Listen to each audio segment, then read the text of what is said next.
एक बार गौतम बुद्ध अपने शिष्यों को उपदेश दे रहे थे। उपदेश खत्म होने के बाद एक शिष्य खड़ा हुआ और गौतम बुद्ध से बोला, बनते, मनुष्य का मन कभी संतुष्ट क्यों नहीं होता? मनुष्य के पास सब कुछ होने के बाद भी लोगों का मन क्यों भटक रहा है? गौतम बुद्ध मुस्कुराते हुए बोले, बस मैं तुम्हें एक बार की घटना बताता हूँ। एक बार एक राजा के महल के पास बहुत भीड़ लगी हुई थी। भीड़ बढ़ती जा रही थी, हर कोई महल की तरफ जा रहा था। हुआ यूं था कि उस दिन सुबह राजा के पास एक बौद्ध भिक्षु आए थे और उस बौद्ध भिक्षु ने राजा से कहा कि क्या उसे भिक्षा में कुछ कीमती चीज मिल सकती है। राजा ने भी कह दिया कि कोई भी कमी नहीं है, जो चाहो मांग लो। लेकिन भिक्षु ने एक बड़ी अजीब शर्त रख दी। उसने कहा कि वह भिक्षा तभी लेता है जब उसे यह आश्वासन मिल जाए कि उसका भिक्षा पात्र पूरा भर दिया जाएगा। भिक्षु ने यह कह दिया कि मैं अधूरा भिक्षा पात्र लेकर नहीं जाऊंगा, अगर यह वचन दोगे तो ही भिक्षा लूंगा। राजा हंसा और उसने कहा, तुमने मुझे क्या समझ रखा है? क्या मैं एक भिक्षु का भिक्षा पात्र भी नहीं भर सकूंगा? और राजा ने यह शर्त मान ली। भिक्षु भी हंसा और उसने कहा, महाराज एक बार फिर सोच लो, क्योंकि न मालूम कितने लोगों ने यह शर्त स्वीकार की होगी और वे इसे पूरा नहीं कर पाए हैं।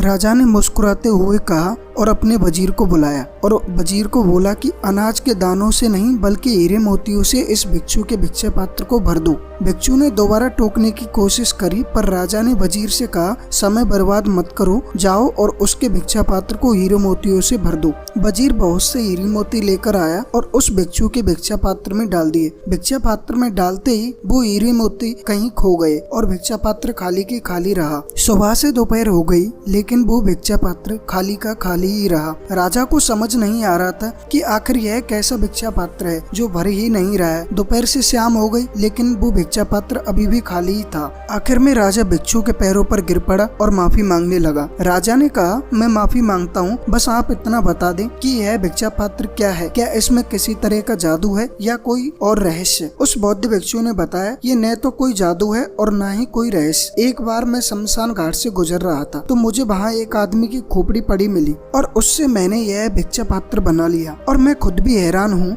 इंसानी मन से बनी ये खोपड़ी कभी भरती ही नहीं। गौतम बुद्ध अपनी कहानी को विराम देते हुए बोले, आप अपने मन और शरीर की इच्छाओं को कभी पूरा नहीं कर पाएंगे। यदि आपको महानता हासिल करनी है तो शरीर और मन के इस चक्र को तोड़कर इससे ऊपर उठना होगा। हमारा मन लालच से भरा होता है, इसे कभी नहीं भरा जा सकता। लोग सिर्फ इस भ्रम में जीते हैं कि शायद कल मेरा मन भर जाएगा, लेकिन ईश्वर ने मन को बनाया है इस तरह है कि उसे कभी भरा नहीं जा सकता। हमारा मन हमें हमेशा किसी न किसी लालच में फंसाए रखता है और हमें अपने लक्ष्य से दूर कर देता है। जो लोग अपने मन को कंट्रोल करके लगातार अपनी सफलता के लिए काम करते हैं, वही लोग दुनिया में आगे बढ़ पाते हैं। इसलिए अपने मन को ऐसी चीजों से हमेशा दूर रखें जो आपके जीवन में मुसीबत खड़ी कर सकते हैं। अपने मन को उतने में ही संतुष्ट रखना सीखें जितना आपको मिलता है। जरूरत से ज्यादा चीजों की चाहत रखना अक्सर हमारे दुखों का कारण बनती है। दोस्तों, अगर आपको यह कहानी अच्छी लगी हो तो हमारी वीडियो को लाइक करें और ऐसी प्रेरणास्पद कहानियां सुनने के लिए हमारे चैनल को सब्सक्राइब करें।